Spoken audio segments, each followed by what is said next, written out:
तुझको पुकारे राधे राधे राधे राधे राधे राधे राधे अधूरे तेरे। जय जय श्री राधे श्याम।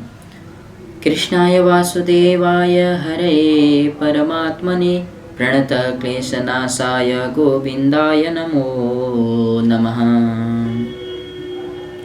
सभी को राधे राधे, हर हर महादेव, जय श्री कृष्ण का अभिवादन के साथ साथ मैं आज एकादशी का जो दिव्य दिवस है, जो पुत्रदा एकादशी का दिव्य दिवस है, मैं आप सभी के समक्ष उपस्थित हुआ हूँ।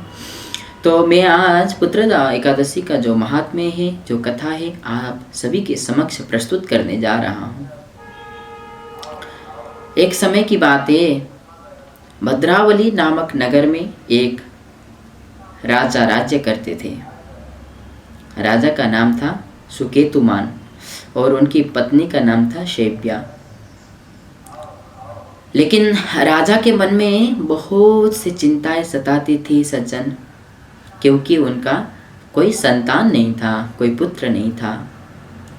तो जब गृहस्थ जीवन में जाते हैं तब पुत्र पुत्री संतान अगर कोई ना हो तो गृहस्थ जीवन सुना सुना सा लगता है। ऐसा भाव शास्त्रों में भी आया है और जीवन में भी देखने को मिलता है। तो राजा का कोई संतान नहीं थे, तो राजा बहुत खिन्न मन से, दुखी मन से राज्य करते थे, चिंतित रहते थे। राजा और पत्नी दोनों चिंतित रहते थे। राजा के मन में कभी कभी विचार आया कि हमारा तो कोई संतान नहीं है, हमें तो पिंडदान देने वाला कोई नहीं रहेगा, अब हमारा वंश खत्म हो जाएगा। ऐसा भाव मन में आया।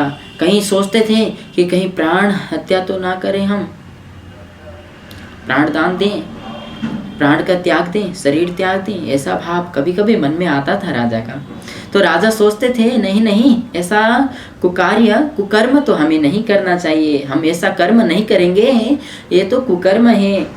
अगर हम प्राण दान देंगे, प्राण त्याग देंगे तो ये तो अनर्थ हो जाएगा, ये तो कुकर्म में आएगा, इससे हमारी अच्छी गति नहीं होगी, हम तो नरक में जाएंगे।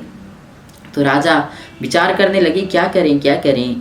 तो धीरे धीरे राजा के मन में वो विचार समाप्त हो रहा था। तो अपने राज्य में वो राज्य का जो भार है, जो राजा का जो कार्य है, वो कार्य में व्यस्त होने लगे। तो उनका जो भाव था वो धीरे धीरे, जो मन में जो बात थी वो धीरे धीरे समाप्त होते जा रही थी।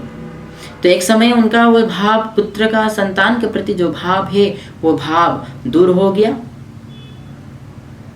वो भूल गए कि हमें संतान चाहिए था, संतान की कामना था, वो भूल गए, वो अपने राज्य में व्यस्त रहे। तो एक समय की बात है, वो घोड़े पे चढ़कर जंगल की तरफ जा रहे थे। तो सज्जन जंगल के तरफ जाते समय उन्होंने जंगल में हाथिनियों के साथ उनके संतानों को घूमते झूलते मस्ती के साथ खेलते हुए देखा। पशु पक्षियों को अपने बच्चों के साथ खेलते देखा। तो उनको वही बात फिर दोबारा अपने मन में आया कि ओहो, हमारा भी संतान नहीं है। अगर हमारा भी संतान होता तो हम भी इसी तरह प्रसन्न रहते, अपने संतानों के साथ रहते, खुशी के साथ अपना जीवन व्यतीत करते, आनंद के साथ अपने बच्चों के साथ, अपने संतानों के साथ खेलते। बहुत मन में उनको ग्लानि होने लगी, ओहो हमारा तो संतान नहीं है, दुखी हो गए। तो उसी समय राजा के दाहिने आँख फड़कने लगा सज्जन। तो कहते हैं पुरुषों का दाहिने आँख फड़के तो शुभ समाचार मिलने का योग है। तो वही हुआ राजा के साथ भी। राजा जैसे घोड़े से आगे जा रहे थे तो उनको एक बड़ा सा सरोवर मिला और उस सरोवर में देखा उन्होंने, वहाँ भी मगरमच्छ वगैरह बहुत अच्छे से अपने संतानों के साथ खेल रहे थे, सरोवर में आनंद ले रहे थे।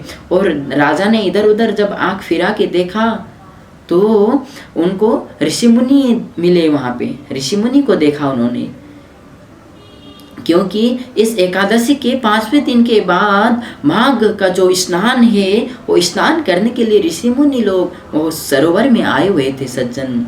तो उन्होंने कहा, हे ऋषिवर, आपको कोटि कोटि प्रणाम, जय श्री कृष्ण, राधे श्याम। हमारा आपको प्रणाम, आपके चरणों में दंडवत प्रणाम। इस भाव से उन्होंने ऋषियों को प्रणाम किया। इस भाव को देखकर ऋषियाँ प्रसन्न हो गए, जितने भी ऋषिगण थे सब प्रसन्न हो गए। बोला राजा, हम सब तुमसे प्रसन्न हैं, हम सब तुमसे प्रसन्न हैं, वर मांगो, क्या वर मांगना चाहते हो। तब राजा कहते हैं, हे ऋषिगण, मैं आपसे प्रश्न पूछना चाहता हूँ, क्या आप बता सकते हैं हमारा संतान क्यों नहीं हो रहा है? हमें संतान की बहुत इच्छा है, लेकिन हमारा संतान नहीं हो रहा है ऋषिगण, हम बहुत दुखी हैं। हमने बीच में सोचा था कि हम प्राण त्याग दें, लेकिन हमने ये भी शास्त्रों में पढ़ा था कि प्राण त्यागना उचित नहीं है, आत्महत्या करना उचित नहीं है। तो हमने संयम के साथ, धैर्य के साथ अपना जीवन बिता रहे हैं। तो आज आपका जो साथ हमें मिला, आप हमें दर्शन हुए, आपसे मिलने का जो सौभाग्य हमें प्राप्त हुआ, इस सौभाग्य में आपसे हम यही प्रश्न पूछ रहे हैं कि हमारा संतान क्यों नहीं हो रहा है, क्या उपाय करें और हमें संतान प्राप्त हो। तब ऋषि कहते हैं, सज्जन ऋषि कहते हैं, आज का तुम बहुत अच्छे समय पे आए हो राजा, आज ऐसा दिव्य समय है, आज पुत्रदा एकादशी का व्रत है। इस एकादशी का व्रत करने से श्रेष्ठ पुत्र की प्राप्त होती है, उत्तम पुत्र की प्राप्त होती है, उत्तम संतान की प्राप्त होती है। तुम एक काम करो, हम आए हैं, हमारे साथ ही तुम यही वन में ही पुत्रदा एकादशी का व्रत पालन करो। राजा कहते हैं, हे ऋषिगण, मैं तो कुछ जानता नहीं हूँ, किस तरीके से, किस प्रकार से व्रत का पालन करें, क्या विधि है व्रत का। तब ऋषि कहते हैं, सज्जन, व्रत का विधि है कि प्रातः काल उठकर अपना हस्त दर्शन कर, पृथ्वी माता को प्रणाम कर, अपना स्नान आदि शौच से निवृत्त होकर, स्वच्छ पवित्र वस्त्र धारण कर, भगवान का जप, तिलक इत्यादि करने के बाद बाल गोपाल जी का, कृष्ण कन्हैया लाल जी का, शालिग्राम भगवान का, जो भी अपने देवता हैं, अपने जो पूजा घर में अपने जो इष्ट देवता हैं, उनका ध्यान, पूजन, वंदन, उनका अभिषेक, पंचामृत से अभिषेक इत्यादि जिस प्रकार से सामर्थ्य हो, उस प्रकार से आराधना करने के बाद भगवान को कहें, हे प्रभु, हे परमात्मा, हे पुराण पुरुषोत्तम, आज मैं व्रत रखने जा रहा हूँ, उपवास रखने जा रहा हूँ। कोई भी एक तो मुझसे कोई भूल ना हो, मुझसे कोई गलती ना हो। इस दिन आपका है, दिन भर आपका ही स्मरण होता रहे, आपका नाम कीर्तन में मैं व्यस्त रहूँ। अगर अनजान से भी कुछ भूल हो जाए तो अपना वत्स, अपना पुत्र समझकर हमें क्षमा कर दीजिएगा, हमारे ये व्रत पूर्ण कर दीजिएगा। इस भाव से संकल्प लेकर सज्जन व्रत का प्रारंभ करना चाहिए। इस प्रकार जब ऋषिगण ने राजा को बताया तो राजा प्रसन्न हुए और श्री पुत्रदा एकादशी का व्रत उन्होंने भी रखा। और जैसे ही दूसरे दिन चालू हुआ तो सूर्य उदय के बाद उन्होंने उस व्रत को पारायण किया, ऋषियों के साथ कुछ भोजन अन्न ग्रहण किया और व्रत का पारायण कर कर अपने राज्य में चले गए, अपने घर में चले गए। और कुछ दिन बाद, 5-6 दिन, हफ्ता दिन बाद उनका शुभ समाचार मिल गया, उनका पत्नी का गर्भ बैठ गया, गर्भधारण हो गया और 9-10 महीने बाद उनके घर में सुयोग्य संतान प्राप्त हुआ, सुयोग्य संतान पुत्र प्राप्त हुआ।